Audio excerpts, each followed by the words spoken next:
Welcome to the Brookings Institution. My name is Ben Wittes. I'm a senior fellow in governance studies. It's a pleasure to welcome you here. So it isn't every day that you get to host the head of an intelligence agency that has filed intelligence reports on you.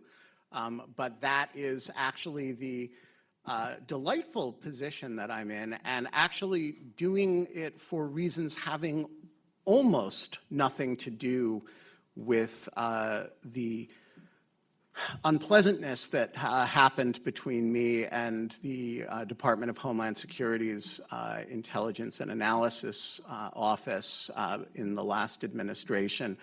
I am, and we're going to have we'll talk about that a little bit, but essentially we are here for a completely different purpose, and that is, I think, a fascinating one as an original matter, and also in our contemporary politics. That is, to talk about what the circumstances are and are not in which you would want to have a domestic intelligence operation, and specifically what that looks like after 9/11 and what that looks like after January 6th, and how different those situations are and how you would want to configure that intelligence operation and what kind of government operation you would want and whether we have the one we want. To that end, it is an absolute pleasure to welcome Ken Wainstein to Brookings. So Ken has one of these resumes that we used to think of as the sort of nonpartisan aspiration in the national security legal community, and now sort of stands out as exceptional. He's been a U.S. attorney, both an assistant U.S. attorney in the District of Columbia and in New York, and U.S. attorney. He's been the head of the executive office of U.S. attorneys, which is one of those great offices that people don't know exists, which coordinates all the U.S. attorneys' offices. He's been the chief of staff to the FBI director and general counsel of the FBI, and perhaps most importantly for present purposes, he was the first Assistant Attorney General for the National Security Division of the Justice Department. He's got, and now is running intelligence at the Department of Homeland Security, which a lot of people don't know has a significant intelligence component. And this has happened precisely at the time in which this agency is pulled in a number of different directions. On the one hand, a lot of people are arguing, particularly on the right, and it's now been written into some pending legislation, that this agency should be out of the business of collecting on domestic activity entirely. I'm sure we'll talk about that legislation. There are also people, and I, despite having been the subject of a intelligence report by this agency myself, or two to be precise, there are people who think we need to do a little bit more monitoring of social media that may be giving rise to violent activity of various extremist components. And so we have a kind of dramatic pull in multiple directions on this agency, as well as questions about its effectiveness, and as well as questions about whether there should have been more warning concerning what became January 6th and other violent incidents. So there's a huge amount to talk about. There is a great deal of material currently on the table from the point of view of legislation and future authorities. And finally, I just want to say a word about Ken. Personally, you know, there was a time when we thought of national security and the law of national security as completely above politics, and we have lost that. Ken represents that. He represents a time when this was certainly simply a professional discipline that people of diverse politics routinely engaged in and engaged in together and without a sense of cognitive dissonance about it. Some of us value that, and you know, there are, if we are going to have a culture in which we respond to national security threats in a serious way, in a way that represents the unity of the country rather than the one side going after another, we have to somehow get back in touch with that. And I think Ken represents that. He's part of a group of people who has represented that over a long period of time, and I couldn't be more delighted to host him here.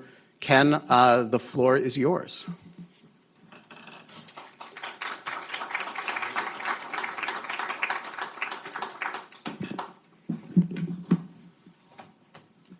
Well, good morning, everybody. And let me just say thank you for that really very warm and kind introduction. I mean, to the extent that, as you say, I'm one of a number of people who are many people who are focused on national security as a matter for our country and not for politics. I look around here and I see a number of people, many who sort of fit that profile and are committed to the same thing. So I feel very much at home here. And I also am glad to see some old friends who are here, members of our advisory board who are here. And so it's really, it's a pleasure to be here.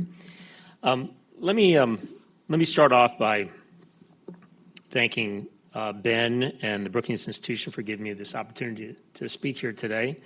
But I also want to thank Ben and his colleagues at Brookings and also at Lawfare for the exceptional work that they do in the national security space. I think you all know how critical it is, and with the complexity of the national security challenges that we're facing today in our country, their very thoughtful analysis of those challenges and also the policy options that we have to deal with those challenges has never been more important than it is today. I'd like to take some time today, as Ben said, to talk to you about the Office of Intelligence and Analysis at DHS. And I'm going to discuss and sort of give you an overview of the state of the office and how the office is evolving to meet the current Homeland Security threats, while at the same time safeguarding American rights, civil liberties, civil rights, and privacy. But before I launch into it, I want to take a moment to acknowledge that last week was the 22nd anniversary of 9/11 and the attacks that day, or I guess 2 weeks ago now. And the lives, and I want to take a moment to acknowledge that anniversary, as well as the lives that were lost and the lives that were changed forever by that tragedy. 9/11 is absolutely elemental to INA and to its mission. So much so that every couple months, our new class of employees who join INA and I make the trek up to the New York National 9/11 Memorial and Museum, and together we discuss the lessons of 9/11, and then I'm honored to then swear them in as new employees of INA. 9/11 was a watershed moment for our country. It laid bare our vulnerability, demonstrating that we were no longer protected by the bordering oceans, and highlighting the need to build defenses both internally and externally. In many ways, 9/11 was reminiscent of President Franklin Roosevelt's statement to the American people in 1940 during the Nazi occupation of much of Europe, when he warned that we were entering a new era, one in which, as FDR said, quote, so-called impregnable defenses no longer exist. That was certainly true in 1940, when the Nazi war machine easily surmounted all the defensive fortifications that were designed to contain them. It was tragically true in 2001, on 9/11, when terrorists evaded our defenses by infiltrating our country, attacking us from within with our own airplanes.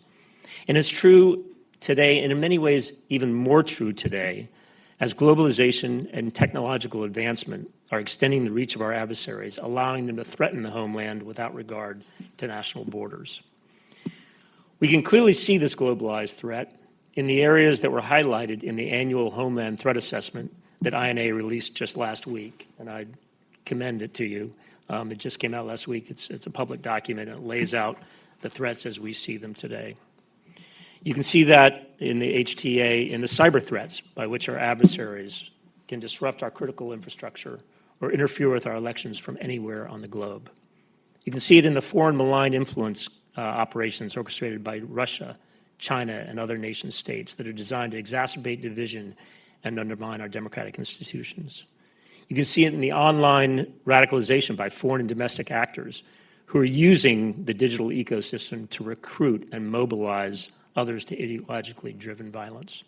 And you can see it in the Mexican cartel activity that's trafficking fentanyl and other deadly drugs into our country and killing tens of thousands of Americans every year.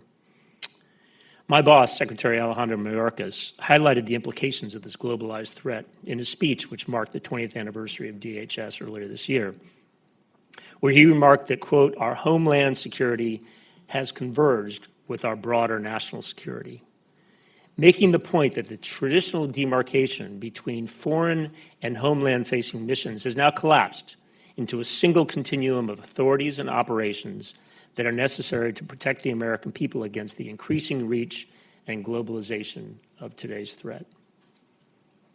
From its inception, INA has played a critical role in the effort to meet that globalized threat environment. Our organization was established after 9/11 specifically to address the intelligence gaps that were exposed by those attacks. Numerous experts and entities, like the 9/11 Commission, examined and diagnosed the reasons for those gaps, and Congress undertook a number of consequential actions to empower us to better meet today's homeland threat. Congress lowered the wall that had inhibited information sharing and coordination between our law enforcement agencies and our intelligence agencies.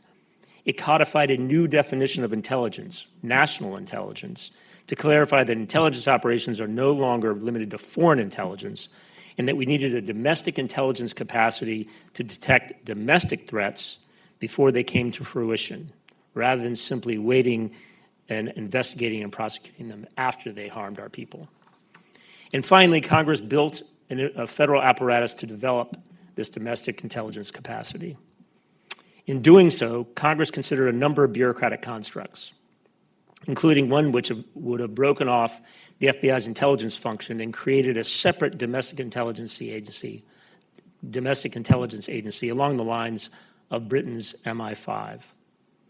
Ultimately, Congress rejected the MI5 option in large part out of civil liberties concerns, and instead established the Office of Intelligence and Analysis, DHS, which was tasked with information sharing with our federal and other homeland partners, and with developing a national intelligence network with those partners under authorities and limitations that were designed specifically for the sensitivities of conducting intelligence within the homeland. As currently constituted and authorized, INA has three primary missions. They are: one, to build and maintain an intelligence program within the U.S. that can detect and ultimately prevent threats to the homeland. Two, to serve as the information sharing bridge between federal law enforcement and intelligence agencies and our state, local, territorial, tribal, and private sector partners. I'll often refer to it as SLTTP partners. And third, to operate with an intensely focused regard for privacy and civil liberties, which is a mission that is completely on a par with the other two. Let me now take a few minutes to show how INA has gone about pursuing each of those three missions over the years of its existence. Mission one, establishing an intelligence program. In furtherance of that mission, Congress constituted initially, when it first stood up INA, constituted INA as an intelligence agency, as a member of the federal intelligence community. INA then developed the capabilities to operate in each area or each stage of the intelligence cycle: the setting of intelligence requirements, the collection of intelligence related to those requirements, and the analysis, production, and dissemination of intelligence products out to our partners. And INA has done an admirable job over the years of creating capabilities in each stage of the intelligence cycle. Let me go through them briefly. First, in terms of the setting of intelligence requirements, per its mandate, to meet the intelligence needs of our state, local, territorial, and tribal and private sector partners, INA serves as a voice for those partners in the intelligence community's prioritization process, ensuring that their homeland security priorities are fully reflected in the operative requirements that direct the intelligence activities of the IC and DHS, the intelligence community being IC. These voices is the President, the Joint Chiefs of Staff, and federal department and agency leaders. After the setting of requirements, collection of intelligence. INA then collects intelligence that's related to those requirements. Importantly, however, it does that collection without the search and arrest powers and without any covert collection authorities that some other IC agencies can employ. INA's collection activities are significantly limited by executive order with strict requirements that we must be completely overt or in our collection or collect from publicly available sources. Very tightly limited. While observing these safeguards, we've collected some vitally important information in recent years. In 2022, INA located and shared the manifesto of the individual responsible for the shooting of so many people up in the grocery store in Buffalo, providing key situational awareness to our partners as they tried to assess the situation. Earlier this year, INA personnel worked with CISA to share information on an ongoing attempted ransomware attack targeting a university, which subsequently helped to deter the attack. And just this summer, INA officials partnered with CBP to interview individuals detained along the southern border, netting critical and detailed information about migrant smuggling operations being run by Mexican cartels, and about specific individuals and organizations that were trafficking fentanyl into the United States. That information and those interviews resulted in referrals to law enforcement and more than 200 intelligence reports to our partners. And then the last stage of the intelligence cycle, which is the analysis, production, and dissemination of intelligence products. INA does that and analyzes the intelligence it collects or receives from other agencies and partners and generates intelligence products that are designed to provide our customers, our partners, with decisional advantage over our adversaries. INA's analytical products have always been the bread and butter of our work, and just last year, INA established a new office to focus on enhancing the quality and utility of those products. We're already seeing significant improvement, both in the quality of their content and in the positive feedback that they're generating from our partners. So that was mission one, the development of an intelligence capacity here in the United States. Mission two is building an information bridge to our partners, our state, local, territorial, tribal, and private sector partners. That second foundational mission, to build that bridge to our partners, was critical after 9/11 because that bridge was largely lacking before then. Over the past 20 years, INA has built that bridge across the country, both with its systems and with its partnerships. On the systems side, it has developed the Homeland Security Intelligence Network, or HISN, which provides online access to over 50,000 unclassified intelligence products for our partners around the country, both on their desktops and now with our new app on their mobile phone. And on the partnership side, INA has developed the operational relationships that break down the silos that have historically impeded coordination and information sharing. As Secretary Mayorkas often says, DHS is a department of partnerships, and nowhere is that more true than at INA. Throughout its existence, INA has prioritized partnerships and has forged relationships across the country. And to further that effort, we recently elevated that function within the organization, creating a Deputy Undersecretary for Partnerships and bringing in Boston Police Department Intel veteran Dave Carabin, who's already taking steps to further and deepen our partnership network. The last mission, and I want to spend some time on this one, is the protection of privacy and civil liberties. As I mentioned, INA was designed with strictly limited powers and authorities, reflecting the sensitivities of its role as an intelligence organization in the domestic domain where constitutional concerns are most pronounced. Among the members of the IC, I'd like to say that INA is the kinder, gentler intelligence agency, operating under strict limitations as dictated by Executive Order 12333 and its Attorney General oversight guidelines. Over the years, INA has developed an internal oversight mechanism to ensure adherence to these limitations. When compliance concerns were raised in INA in 2020, my predecessor, John Cohen, and others took strong steps to enhance that oversight function. They doubled the number of intelligence oversight officers within INA. They developed new and stronger training on privacy and civil liberties.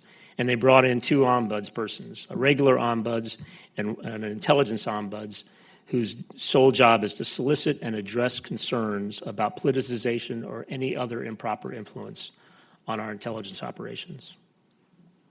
Then when I joined INA in the summer of 2022, Secretary Mayorkas instructed me to conduct a 360 review of the organization with a focus on scrutinizing INA's privacy and civil liberties protections.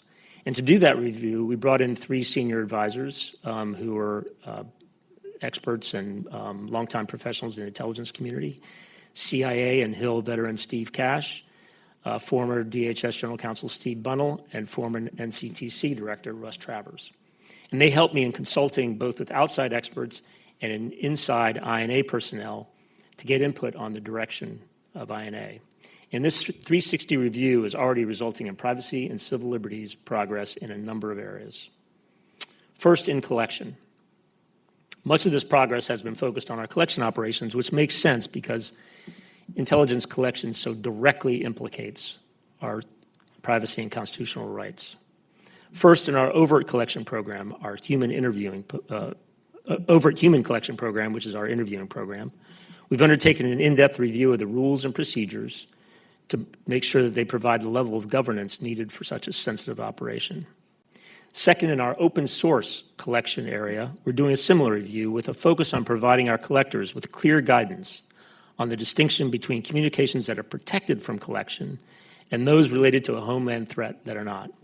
This is a crucial distinction, especially in relation to threats like domestic terrorism, where so much of the violence, the homeland threat, arises from political thought and speech that falls squarely within the core protections of the First Amendment.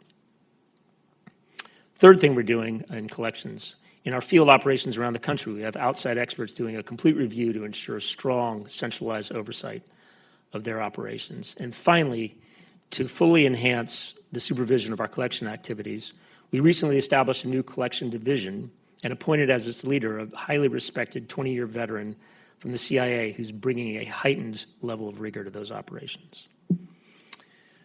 Also, you're seeing civil liberties and privacy progress in the area of analysis as well. We're bringing that same renewed oversight to those operations. For over a decade, our finished intel products have been subject to review for privacy and civil liberties by 4 different DHS offices: the Office of Civil Rights and Civil Liberties, the Privacy Office, the Office of General Counsel, and our Intelligence Oversight Office.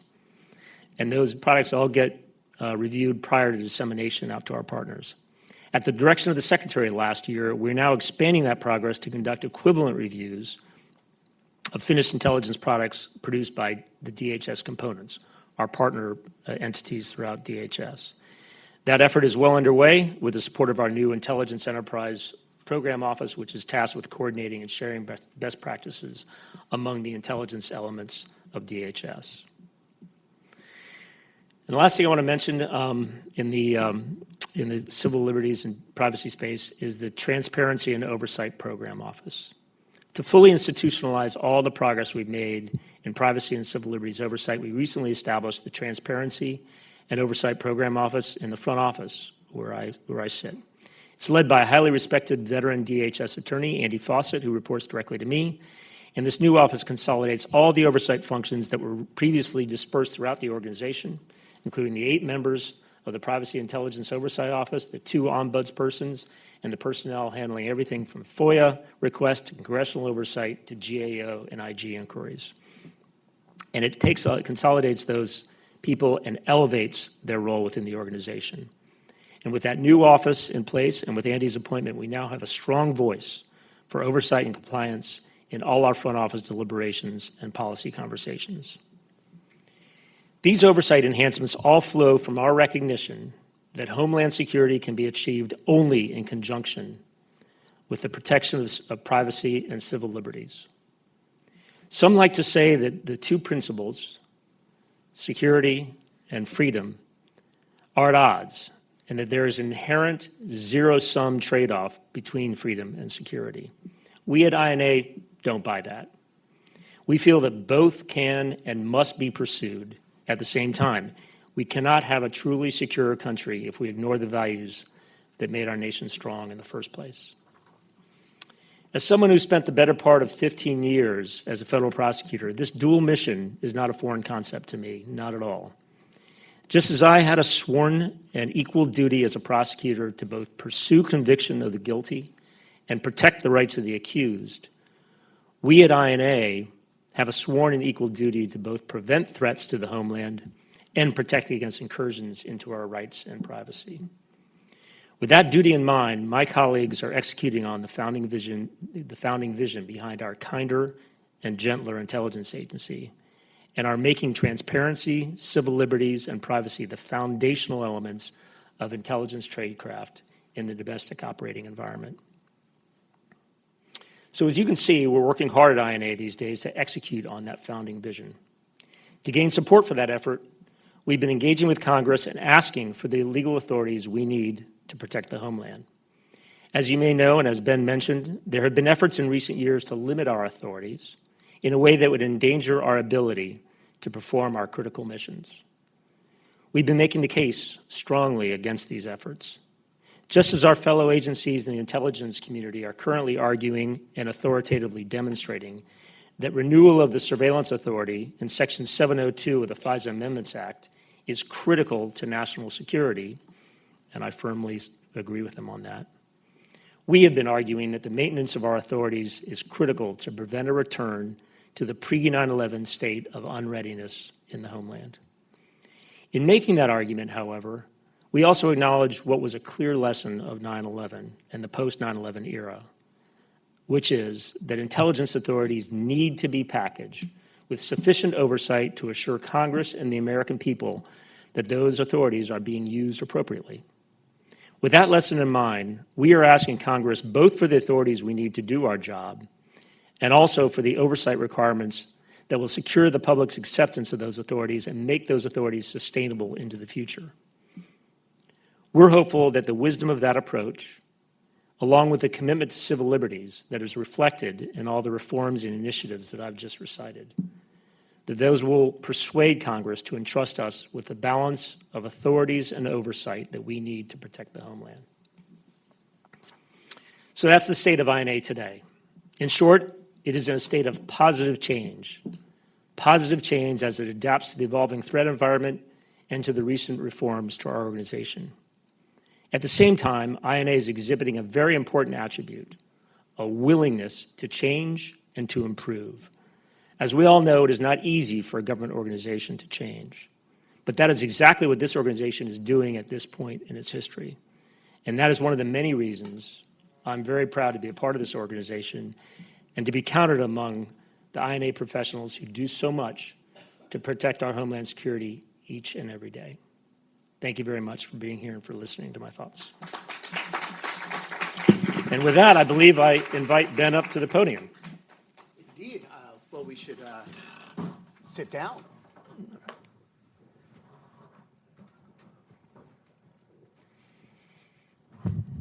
So I want to start with the legislation that you alluded to, in which that you describe as restricting current authorities. And I just want to have you lay out what it would do and how and to what extent it is a change from the last 20 years of INA's authorities.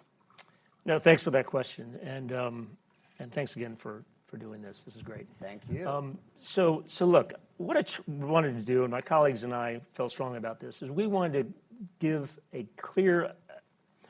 people a clear understanding of what INA is, what it does, and what it was intended to be.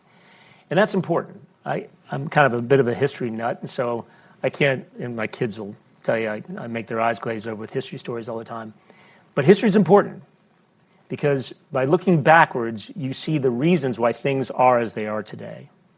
And that's why I think it's so important to go back to 9/11, not only because we lost 3,000 of our fellow countrymen and women, but also because that was the origin story of INA. INA was built and designed to address the gaps that happened on 9/11, and specifically the gaps between the federal law enforcement and intelligence agencies and personnel and the state and locals who were out there seeing what was going on, possibly even knowing about the 9/11 hijackers before they struck. And so Congress wisely, based on advice from many entities, think tanks like Brookings, but also the 9/11 Commission and others, put in place a construct, and we could all debate whether it was the perfect construct, but it was a construct intended to address the gaps that were identified by 9/11, in particular, that gap within the domestic space, that intelligence gap. And keep in mind what intelligence is. Intelligence is designed to prevent. You seek intelligence to detect threats so you can prevent those threats from becoming attacks or affecting our people.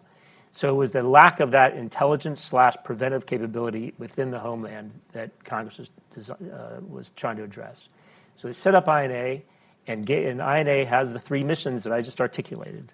One was to start or to help mature that intelligence process within the United States, i.e. help our partners develop the capacity in conjunction with us to identify those dots that indicate a threat, a coming threat, connect the dots, put them together into a picture, see the pattern, see the coming threat, and take steps to prevent that threat. That is the intelligence cycle I just talked about. So the first mission I wanted to highlight was INA's purpose in developing that intelligence capability within the U.S. And the second related is being the information sharing mechanism with the state and locals and territorial and tribal and private sector partners. So those were the purposes of INA. That's how we were constructed. That's how we've been authorized both by law and by executive branch regulation.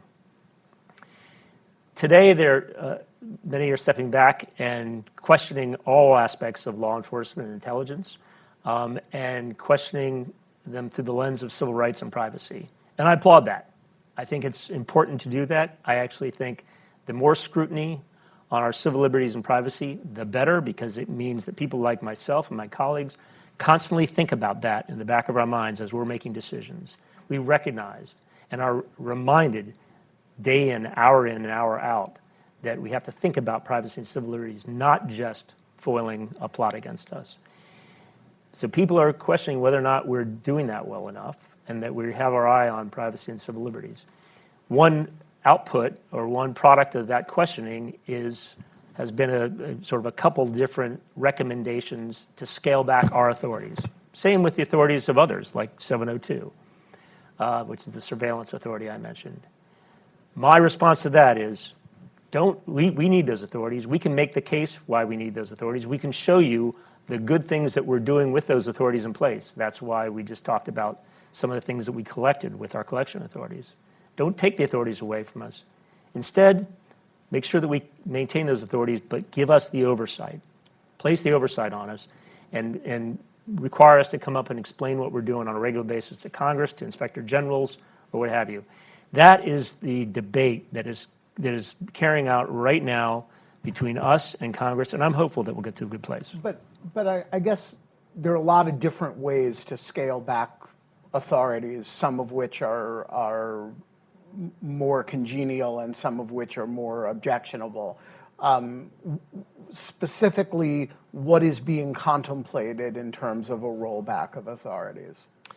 Well, the current proposal, which is an amendment that got into the Intelligence Authorization Act, was passed by the Senate, but has not been passed by the House. The House actually has another version, which doesn't have the same limitations. That current version would prohibit us from collecting information involving, or I guess the terminology is targeting U.S. persons. And it's unclear exactly sort of what the limits of that language are, but in essence, it's an attempt to prevent INA from collecting information on U.S. persons. And the argument is we shouldn't be doing that. We're an intelligence agency. We should not collect within the United States.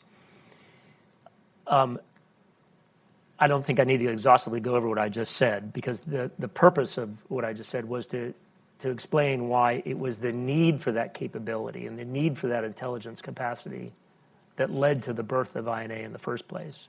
And so our argument is, as I just said, don't take that authority away from us. Just conduct oversight, aggressively conduct oversight. We need to do it, but we need to do it within the bounds. All right, so a lot of people in a different part of Congress would say that the problem at INA is not that it's doing too much of that, but that it's not doing enough. And they would point to, and there was a recent congressional report that faulted you guys for not having flagged the large volume of Stop the Steal and Storm the Capitol material in the run-up to January 6th. And so I guess in this pulled in both directions department, there seems to be a sort of congressional, you know, it's like the food here's terrible and such small portions kind of.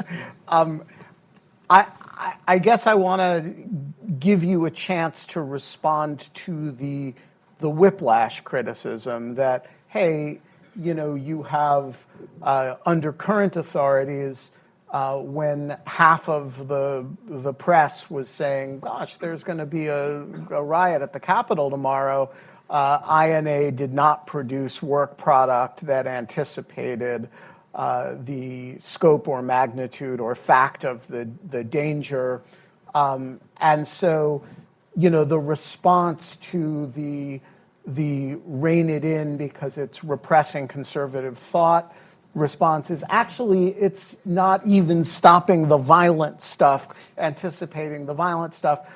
Number one, are you satisfied with INA's performance in the run-up to January 6th? And number two, if not, what are the parameters of the use of the authorities that you have that should be, you know, sort of tweaked up, or is this just not a function that you guys want to play? A good question. Look, just to step back, this is the way it works, right, in the national security space, because everybody wants you to protect the country, but everybody wants you to protect civil liberties and privacy, and so you have this sort of whiplash. That's what happened pre-9/11, what happened post-9/11, and what's happening now. So that's to be expected, and actually, in some ways, it's kind of healthy, actually, in terms of it's, you know, it's keeping us on our toes. Look, in terms of January 6th, I read that report, very well put together report by the Senate Homeland Security and Government Affairs Committee, and it highlighted issues with us and the FBI in terms of alerting people to what we were seeing in the open source space about what was coming on January 6th. And I think those observations were well placed and were well founded. Look, there are a lot of factors that were going on there at the time. I wasn't there, but a lot of factors, a lot of things and influences sort of playing out that caused people to have concerns about acting in a number of different ways. That being said, I think January 6th is a good case study in why we need what I'm talking about here, why we need clarity. And this is why I think the Secretary was so wise to tell us to do this 360 review of INA and really zero in on the oversight and guidance. Because when you're an operator in the intelligence space, law enforcement as well, but particularly in the intelligence space, if you're an operator and if you don't have clarity in the guidance that you're given, in where the boundaries are or are not, that's paralyzing. That undermines your ability to confidently move forward. You need to know where those bounds are. You need to know what the mission is. And I would suggest, of course, this is just looking at the outside, that one of the reasons why 9/11 played out as it did, January 6th played out as it did, was there wasn't that confidence, there wasn't that clarity in terms of the parameters that INA was operating under. And that's why we're really focusing on those parameters, to make sure that in the open source area, people aren't looking in spaces where they shouldn't or collecting information that they shouldn't. January 6th is a good example of that particular issue, and that's why I highlighted this, because when you look at domestic terrorism, as I said, most domestic terrorism emanates from some kind of political view, right? And political speech, doesn't matter. We have the right to be as extreme as we want in our political speech, in our rhetoric, but we don't have the right to try to coordinate and carry out violence. But making that distinction when you're looking at, on the open source space, you're watching the internet, between conversations that might be extreme but not violent, and those that are verging over violence, it's easier said than done, right? And that requires absolute clarity in the guidance and application of clear guidance. That's why we're putting such a focus on this, and I think, so you're right to raise January 6th as an example for the need for this review and reappraisal of our guidelines. So it seems to me that the January 6th represents something else, which is a function that you kind of, it gives rise pretty obviously to the need for a function, but it's a function that nobody obviously wants, right? So you have thousands of people using the hashtag storm the Capitol in the run-up before to the thing, such that lots of people, and I was one of them, the night before January 6th, were like, boy, it looks like people are going to storm the Capitol tomorrow. And, you know, I actually had a recorded conversation with, you know, some folks about it where, you know, we were kind of speculating about, okay, what's going to happen tomorrow? And there was nothing unusual about that. That's what, you know, that's what anybody who was looking at social media would have concluded. And yet you have the FBI director and the director of the national security component in the FBI testifying that basically they don't have the authority, rightly or wrongly, they don't have the authority to be monitoring people's social media without predicated investigations. It's a complicated question. And you guys are criticized for not having picked up on it. And the legislation says we don't even want you in that business at all. So my question is, do we need clarification about whose, if any, buddy's job it is to see if there's a Stop the Steal hashtag trending, or not Stop the Steal, because that's pure speech, I suppose, but Storm the Capitol is not pure speech. And you know, when that hashtag is trending, say, hey, Capitol Police, maybe bulk up a little bit tonight. Do we know whose function that is? And if to the extent it's you guys, are there enough of you to do that? This gets into the resource question, but yeah, but just put a lot on the table and a few things. Feel free to pick it up. All right, this answer will stop in about 35 minutes. So that function of looking in social media for indicia of domestic terrorism is fraught. It's a very difficult area. I just as soon not have anything to do with it, personally, because it's really difficult. That's not, unfortunately, the hand that we're dealt. January 6th and other things from other, disturbances from other parts of the political spectrum. This goes across the political spectrum. In these cases, in these situations, you can go back and see that there are warning signs in social media. A lot of this threat is actually carried out in social media these days, not in encrypted channels, not, with nation state communication modes, just in open source. And so it's there to be, that warning is there to be seen. So I think the need for that function is clear. Right now, we have the authority to do it, and the FBI has the authority to do it. This legislation would deny us the ability to do it. I find that ironic in a way, because if anything, January 6th showed the need for that and the need for enough people doing it with clarity in their guidance, but enough people doing it where we can really action that intelligence. The other irony I see, though, is that the legislation that is now being considered would give that function, take it from us, and say it should all be done by the FBI. And the irony of that, of course, is, we're just intel people, right? We're armed with nothing more than a ballpoint pen and maybe a large notebook. So they're saying that should be done by a law enforcement agency that has arrest, search, and seizure and all other compulsory powers. So it's sort of odd to me because I would think we'd be the less threatening entities. Yet that is what the legislation would do. And then the third irony of that is what I just talked about in terms of 9/11. That construct says, no, we shouldn't have intelligence work done in the United States. We should only use law enforcement in the United States.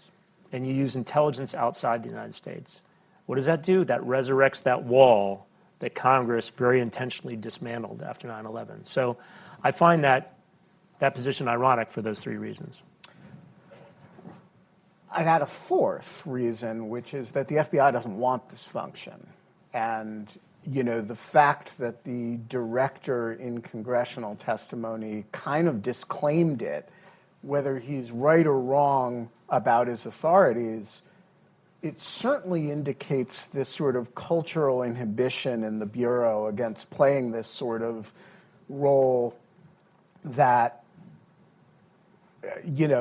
the FBI has good historical reason to be skittish about. So one person whose social media has been read by INA and reported on by INA is me. And I wasn't going to, I started this event by saying we weren't going to talk about this, but in light of your comments about this, I'm going to raise it briefly. It seems to me that, one thing that the agency has to be super sophisticated about if it's going to be monitoring social media, and I do not have a deep-seated problem with the idea that it would be looking for violent threats on social media, is the difference between I'm sorry about that. Deep-seated violent threats and people reporting on the activities of the agency. And in relatively close proximity in time, Storm the Capitol got missed, but me sticking up some non-classified internal documents got disseminated to state and local law enforcement all over the country.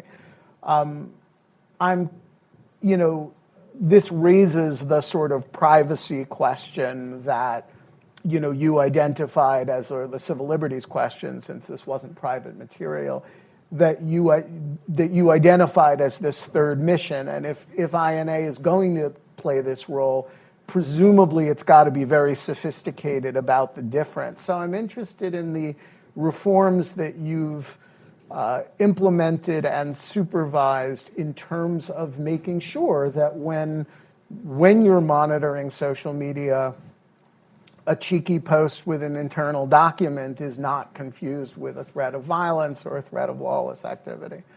Yeah, so fair question. And look, I tried to mention in my remarks, a lot has been done before I got here. I got here back in June of 2022, and John Cohen and Adam Luke, who's here today, and the team that was in place did a really good job of learning from the lessons of 2000, 2001, and quickly... You mean 2020? I'm sorry, 2020 and 2021.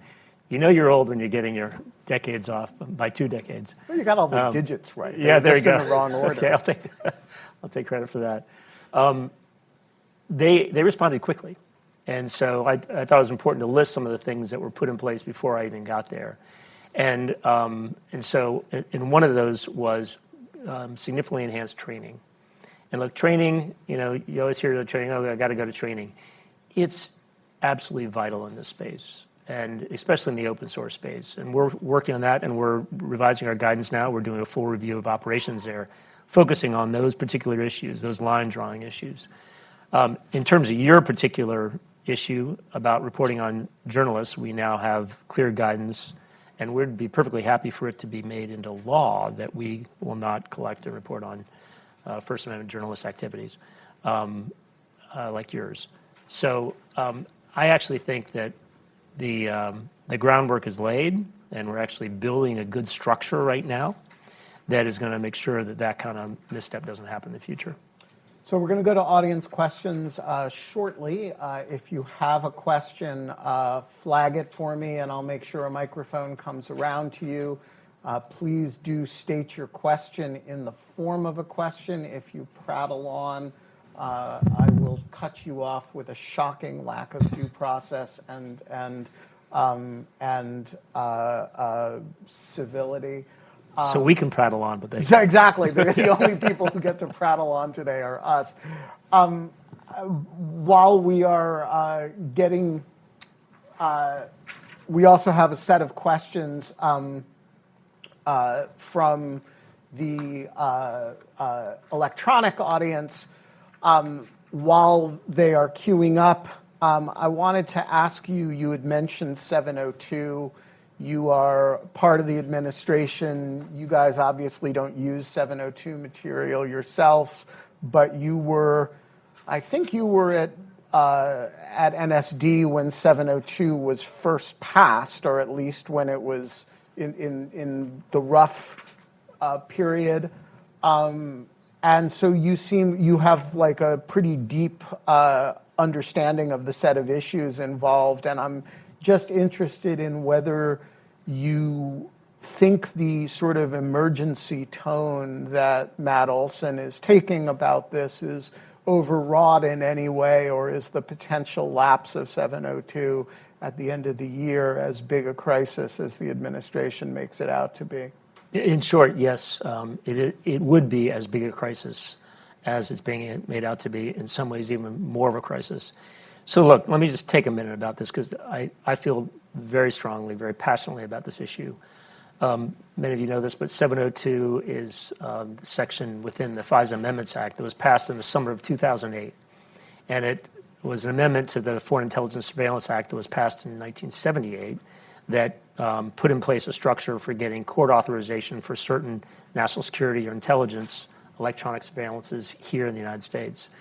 And anyway, because of the change in technology, it was important to amend the statute, and that's what the FISA Amendments Act was in the summer of 2008. And what it did is it put in place a program by which the intelligence community can do that electronic surveillance if it's targeting a person who's overseas, who's a non-U.S. person, and do so without having to go into the court and have a 50-page document submitted and get specific approval like you would for a U.S. person here in the United States.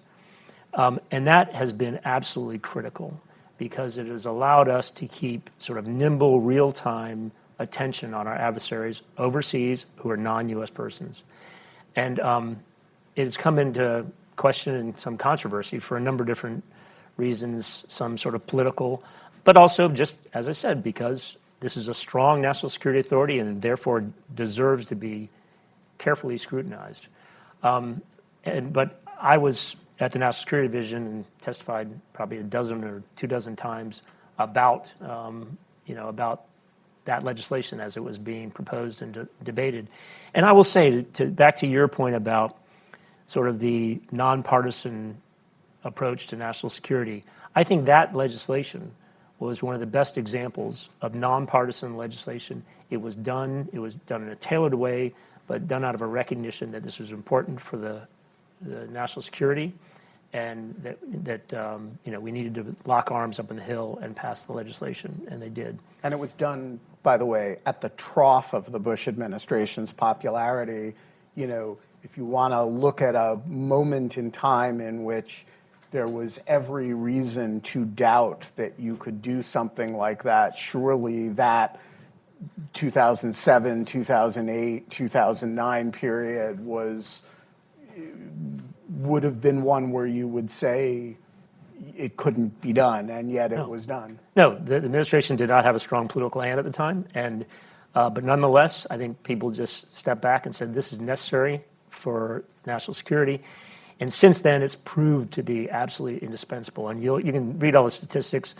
A vast percentage of the intelligence that's in the president's daily brief comes from that collection.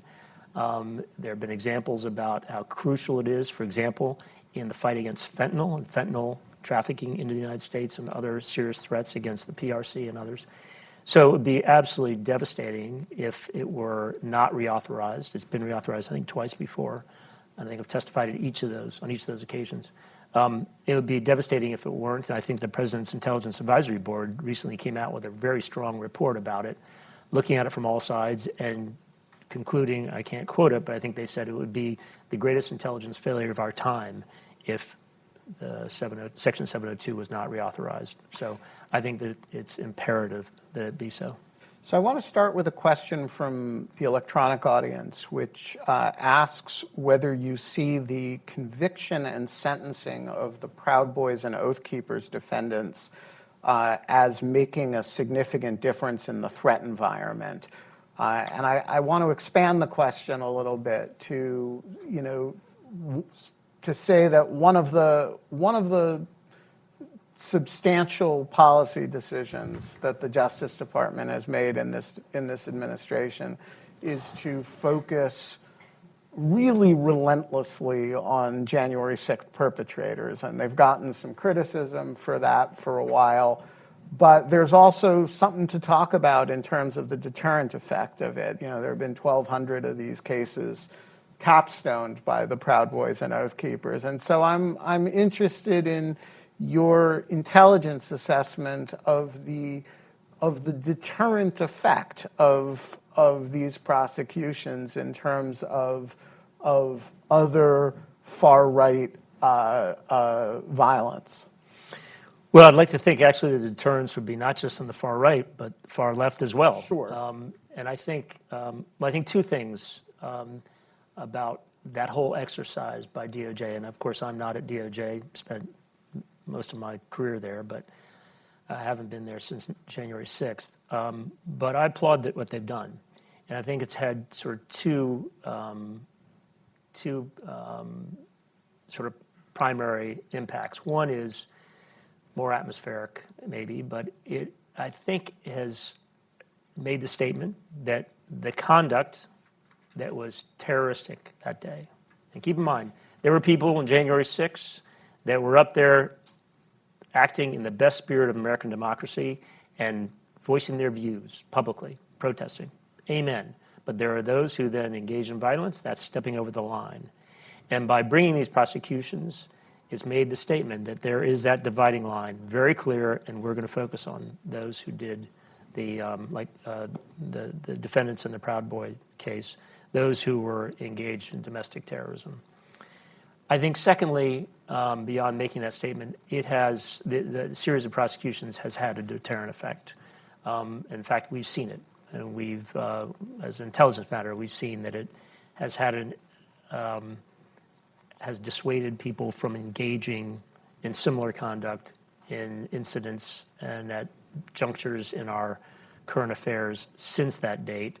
And look, as a longtime prosecutor, I believe in deterrence, and I think most people are rational actors, and if they see somebody engaging in conduct and it means that they end up in jail for 17 years, that diminishes their enthusiasm for engaging in similar conduct.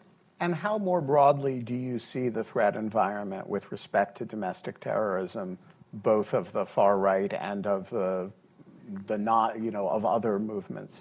Look, I wish I could say that there's a silver bullet that's going to make it go away, but I mean, it is a product of the time that we're in right now. It is a product of this, people talk about extremism, that extremism causes it.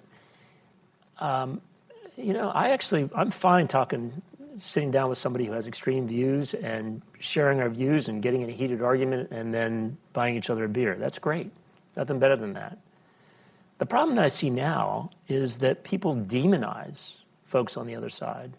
And once you demonize people who have different views, you're sort of saying that there's something that's lesser than you. It makes it easier to then treat them as something lesser than you, and makes it easier to treat them sometimes with violence. And I think we're seeing that.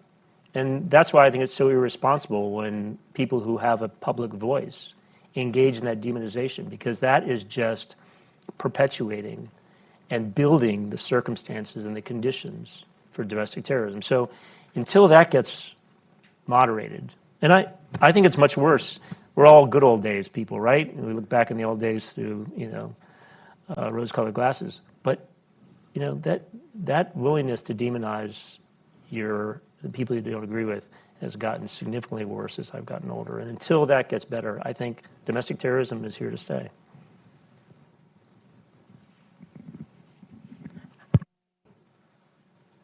Hi, thank you so much for this. Sorry. I can hear you. Testing, there we go. Hi, I'm Quinta Jurecic. I'm Ben's colleague at Brookings and at Lawfare.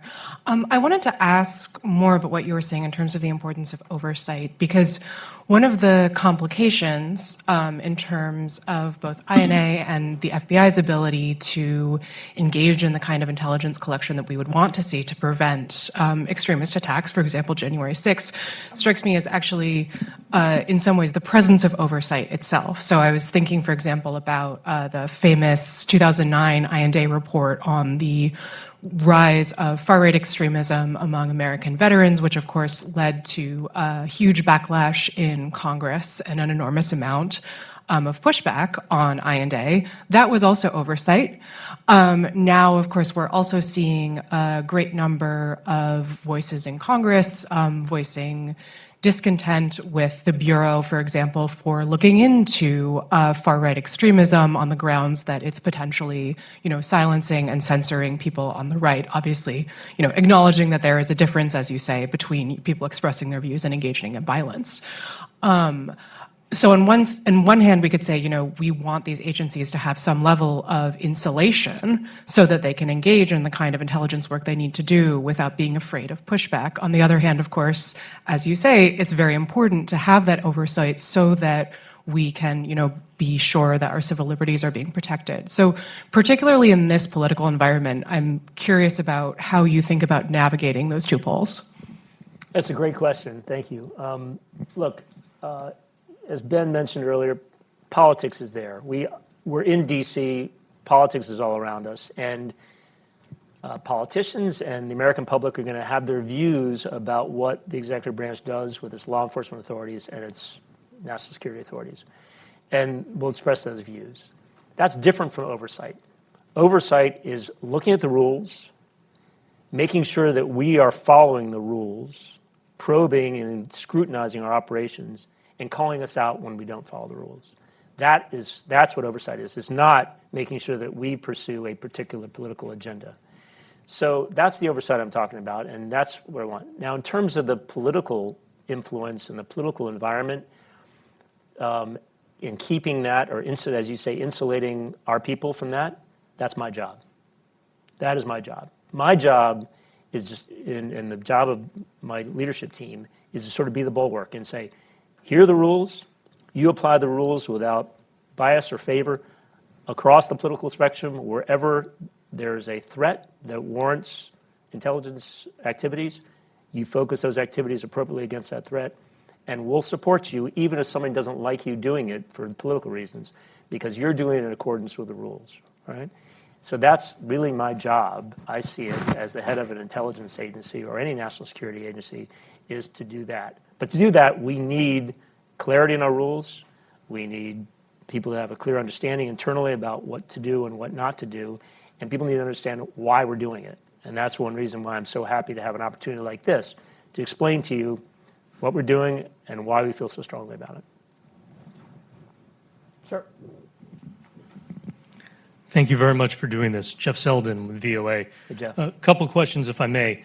First, last week's threat assessment released by DHS warned that individuals with terrorism connections are interested in using either established travel routes or permissive environments to enter the U.S. I was wondering if you could say more about which terror groups are pursuing that strategy and to what extent is the concern focused on the southern border with Mexico.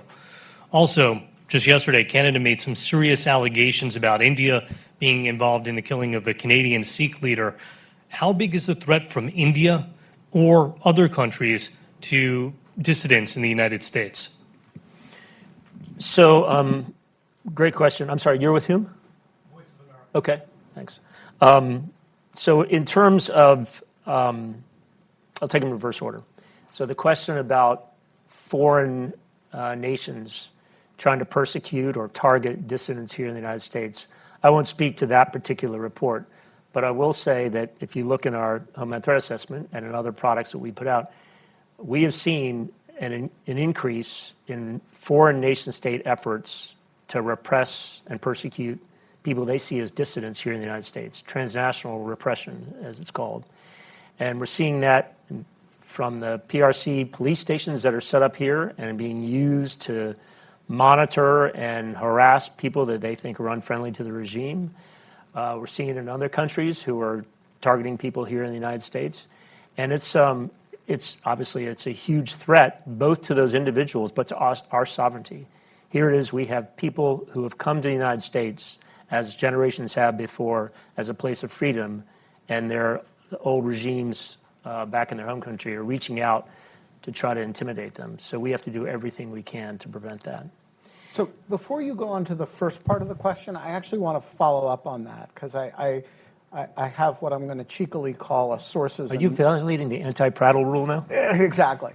No, I want to. So methodologically, how does INA look at a question like that? You can't spy on the police station and the PRC police station in question. You're not using covert means of collection. So what are you doing? Are you interviewing people? Are you gathering press reports? Are you like what are the sources and methods for such a investigation? And then please go back to the other question. Actually, that's why you're very good at your job, because you just got to the critical question about INA. And I have often said this, that one of the problems that INA suffers from is that it doesn't have sort of intuitively clear mission. People know what the CIA does. The CIA does human intelligence and briefs the president. People know what NSA does. NSA does signals intelligence and encrypts and decrypts. But people don't really understand what INA does. And that question highlights exactly that. So let's just take, where do we add value? And I'll put this in an abstract sense without getting into any specific reporting by us. But when you're talking about transnational repression, let's say transnational repression based on these PRC police stations that have been established over here. You're right, we don't have access to 702 to like wiretap and try to find out what our Chinese adversaries are doing with these police stations. We can't execute search warrants and the like. But here's what we can do, is we can take intelligence that maybe the CIA has, and once again, this is all abstract. I'm not speaking about anything that's concrete and real. But we can take CIA reporting about what they're seeing in terms of the intentions about setting up these police stations around the country. We can get information from the FBI, because obviously the FBI would be looking into something like that because that's a counterintelligence threat. We can then talk to our state and locals, especially in those areas where we've identified those kind of police stations, and ask them what they've learned from the people on the street, et cetera. And then we can pull that together into an intelligence product. There's not an intelligence product maybe that's going to inform the CIA about something they don't know about them. No, it might, based on what we learned from our state and local partners. But in particular, it would go out to the rest of our state and local partners to say, here are the indicia that you would possibly see of an effort to build a police station in your city. So look for these indicia, look for these patterns. And this might be what is happening in your city. That's the information gap, the intelligence gap that existed pre-9/11, and that's where we add value. Does that answer your question? Very much so. But I distracted you from the other question, which if you need a reminder of. Yeah, I remember. It's the question about whether terrorist groups are trying to get into our country, and obviously since 9/11, that question and that concern has been of paramount importance to the federal government, and there's been no relaxation of the concern about that. And that concern plays out, in terms of us looking at all avenues of terrorists trying to come into the United States. In terms of the southern border, we have people coming across the southern border. There's been an uptick because we have really a hemispheric challenge here in terms of migration. So there's increased migration. So we obviously are concerned that with that increase, you might have an increase in people who might come over with malign intentions, including potential terrorists. So, and you've heard public statements from the department. My colleagues at CBP and elsewhere in the department have significantly ramped up their operations to ensure that we're identifying any such bad actors before they come across the border, and working closely with FBI and other entities here within the United States to identify anybody who might have come across the border who has affiliations with terrorist groups. Ma'am? Thank you. My name is Sophie Rosa. I'm a research assistant with the Foreign Policy Program here at Brookings. You talked a lot about violent extremism, and in your introduction, you briefly mentioned cyber threats. And so I wanted to ask how the realm of cyber and attacks on critical infrastructure, transportation, energy pipelines, how that fits into your portfolio, how you've seen the threat environment and that sphere change over time, and how your office is managing to adapt to those evolving challenges. Thank you.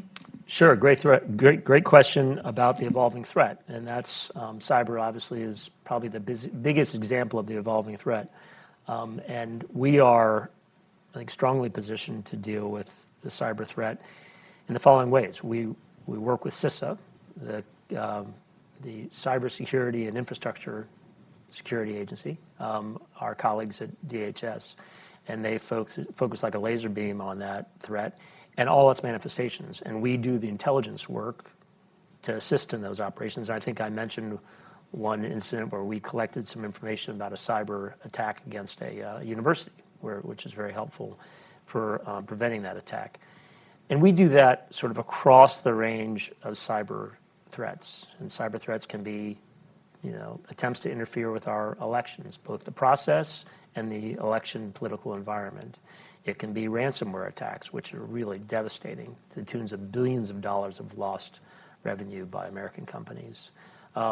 It can be, cyber disruptive attacks against the critical infrastructure. And keep in mind, one of our main mandates, our main missions in DHS is to work with the industry sectors to protect critical infrastructure.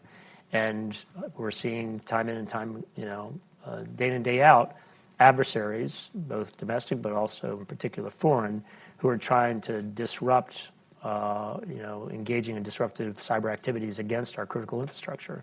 And one big issue is nation states. We in China are obviously, we're in competition. There's a potential coming crisis about Taiwan.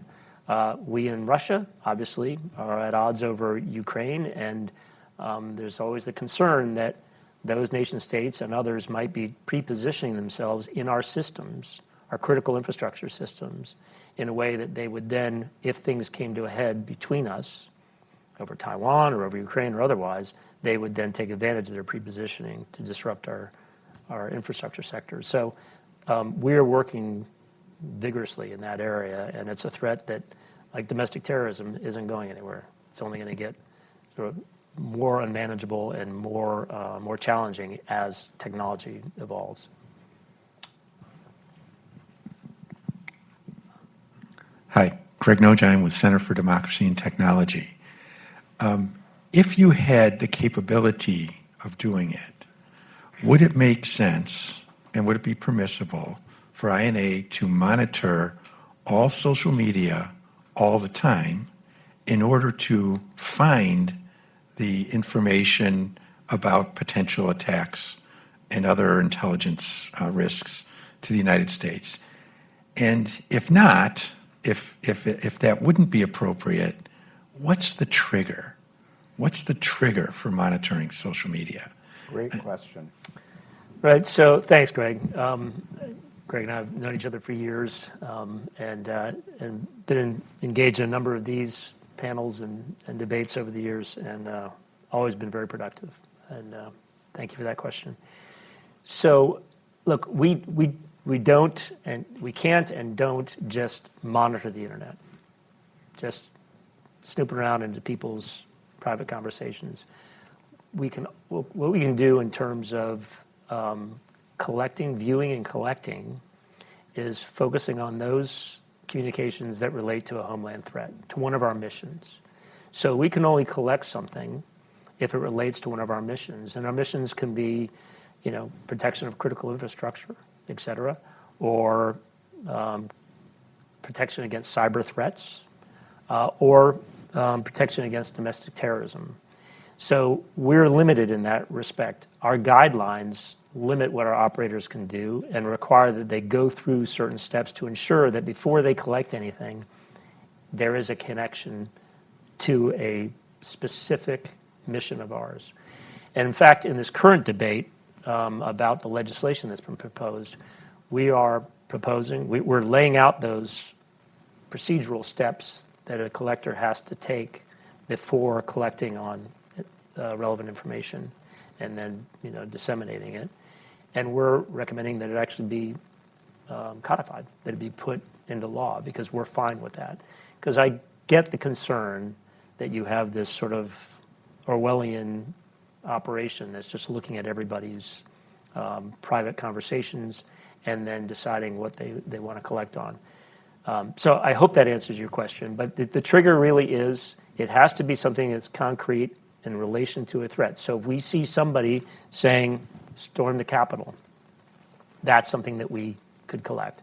If we see someone that says, hey, let's go out and stop the steal and, give it to the other party or whatever, that's not something that would relate to a homeland threat, unless there was some other connection to it. Sure. Thanks so much. My name is Sam Jackson. I'm from the Center on Terrorism, Extremism, and Counterterrorism at Middlebury College. Just to follow up on this question, though, if you aren't monitoring, how do you see the triggers, the indicators that would allow you to collect? And maybe this is a difference between monitoring versus collection, or some other sort of rhetorical distinction here that matters. But how does DHS INA know to look for something that is linked to a threat if they're not already looking? Does that mean that you're essentially sort of secondary actors, just getting things referred to you, or are you uncovering things yourself? Right. So very good point. In fact, we don't use the term monitoring, and to the extent I ever use it, in other respects, even if I'm talking about a TV monitor, I'm reminded that we don't monitor. So for the record, we're not monitoring. So we, be happy to give you a sort of a laydown of how this operation works. But essentially, we have search terms, and we look for those search terms in the areas where we know there are communications about a particular event, let's say. And Say storm the Capitol. Storm the Capitol, attack, explosives, guns, and so we would look for those terms. We even have people who are shooting up electrical substations. That's been happening around the country.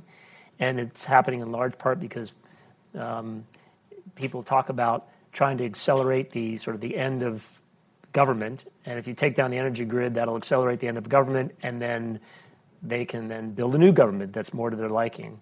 Well, you can say what you want, critical of the government, but if you start saying, we don't like our current government and we're going to blow up a substation, we would have search terms that identify that second part, and that would make it something that we're entitled to collect. And what's the volume of people that you have doing not monitoring, which is to say, Did I remind you we don't monitor? Yeah, collecting on using primarily social media platforms as the mechanism for collection? Yeah, Adam, I think we're under 30, right? Yeah, below 30. I think we've had 30 authorized, but we're below 30 now. So this is not, a small group. like a large scale. And from your point of view, if you were going to perform this function optimally, what's the right number of people working at the federal level to look at, I'm trying to say this right. without using the word monitoring, it's actually kind of hard, to do collection for intelligence purposes on Homeland Security threats using social media as a platform? Right. I'm not even going to hazard a guess. because It's it's more than less than 30. Yeah, it is. But keep in mind the FBI is, you have some caveats to that, but is engaged in that. But look, I think it is more than the combined personnel who are assigned to it right now. But also, it depends on what threats you're talking about. There are certain core threats, and then there are sort of more peripheral threats, and sort of depends on the scope of the threat that you would apply those people to. But yeah, 30 is not a big operation. Mm-hmm. Hi, Holmes Librarian with CNN. Kind of just wondering about this expert panel that you're putting together that includes Mr. Wittes. What is that, and what is it focused on? What are y'all doing with it? Is it a part of the not monitoring? What is it? Just generally. Thank you. Yeah, expert monitors. We're all going to be monitoring social media. That's right. No, that's a great question. Thank you for asking it. So those of you who don't know, actually, we just announced today, or yesterday, today, that we've established at DHS what's called the Homeland Intelligence Experts Group. And that is a group of, I think, around 16 or so people who have generously and very kindly volunteered to become part of this group, which is giving advice to INA and myself and Nick Rasmussen, who is the relatively newly appointed counterterrorism coordinator in DHS. And they are giving us advice about a lot of the thorny issues we're dealing with here. And these are people who have, tremendous experience and insights. You have, serious intelligence community veterans like Mike Leiter, who was the head of the National Counterterrorism Center, Jim Clapper, who's the director of national intelligence, John Brennan, who was the CIA director, and Frank Taylor, one of my predecessors, and others. But you also have people, Ben, who has a very particular perspective on national security challenges and operations in general, but also, given his experience, INA specifically. He's learned a lot about INA over the last few years, given his entanglement in that issue rising in 2020. And then you also have folks like Greg Nojheim, who's, as I said, I've known him for years. He has always been one of those people who I disagree with on a number of different things, but I always value his opinion. He makes me think differently. Every time I stand up after talking to Greg, I think differently about an issue before I sat down. And he and Karen Greenberg and Elise Massimino and others who are very strongly embedded in the civil liberties, human rights community, they're looking at these issues at the same table with the John Brennans and Jim Clappers, and it's beautiful. You get this completely, sort of from all sides, you get different views of things, and we then walk out really enlightened about issues that we're dealing with. That, to me, is the best way for people to get advice. Go in, I always have a preconceived notion because I think I'm right about everything. But then you go into a meeting with smart people who see it differently, and you walk out and you go, wow, I hadn't thought about that. And anyway, that's what these people do. We had a meeting, it was really invigorating, it was great. That's why we established this panel, and it's like other panels around the government that you see. But I can tell you that given the makeup of this group, it's really impactful. So thank you for asking that question. We have time for one last question, very quickly.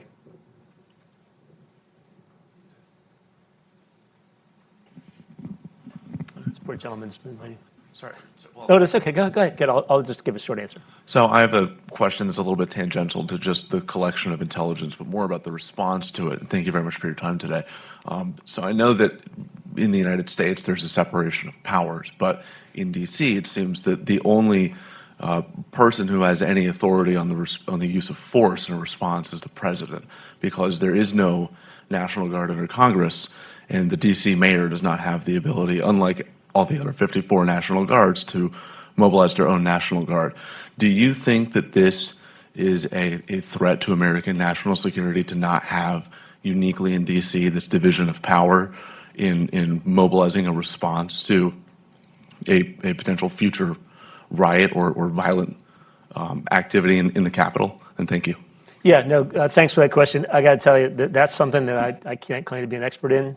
So I would, so I'll kind of have to punt on that, other than just say, look, one of the things that one benefit of some of these reviews of what happened 9/11 or on January 6th was they looked at that issue, and so I think we can draw some lessons from that. So We are going to leave it there. Please join me in thanking Under Secretary Wainstein for joining Thank us you. today. appreciate it. Thank you, sir. Thanks so much.